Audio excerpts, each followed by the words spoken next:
We may live in the best of luxury, but it's unfortunate to think the eventually in which our life lies. It's been barely 3 months since our Papa J in iWatch War.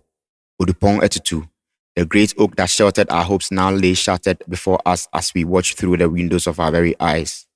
How fast time flies. If death was man enough, he would have swallowed our hope in the dawn of his bloom. But no, this coward of a god decided to let the sleeping dogs lie. But as soon as the king of our jungle decided to blink his tired eyelids, he messed up our rest in peace. And so I woke up this rest in peace, raised the volume of this dead beat of our defeat as death beat our champion just when he was hanging his gloves. Flight Lieutenant Jerry John Rawlings. A fighter, a survivor, and finally, a liberator.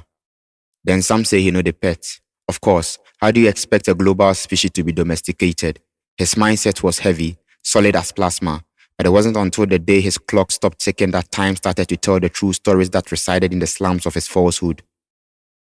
Some built bridges and tried to claim legend. John's, he gave all of him to all of us, and now we sing his praise only after our voices fade into limbo. I guess the writer Ken puts it best. If the arrows of death were sold at the marketplace, death would be a dead man. Death would be a dead man for stealing our sunshine right before dawn. Papa J, Demri Fedie. Till we meet again, long may you reign. I think yesterday I was citing an example of 3 people in a room. By the following morning, one was dead. And the other 2 who were alive were arrested and taken to court. And as they were asking them, or as the proceedings were going on, the case was beginning to find one of them guilty. And they were going to make a pronouncement on him. You know what he asked? The one who's alive, he and I, we come from the same village. We've sworn on the Bible, sworn on the Quran, sworn on the sword, and yet I'm the one being found guilty.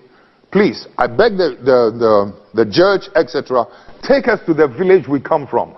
We have a shrine over there, and let us go and swear on that shrine and see whether I am innocent or he is the culprit. Whether I am the murderer or he is the culprit. That's all the question I asked these Catholic priests. They could not answer me. Because they know you're not going to swallow any poison, but they know that we don't fear that Bible, we don't fear that Quran, but when it comes to our shrine, that one we dare not joke with it. We'll go and tell the truth. The white man who brought the Bible into my country, your continent, the Muslim who brought whatever it is, he's the same person who has gone and invented the lie detector test, the chemical interrogation test. I would dare you to go and line up some of your finest policemen, some of your finest heads, some of your finest, judges. Make any allegations against me, you included.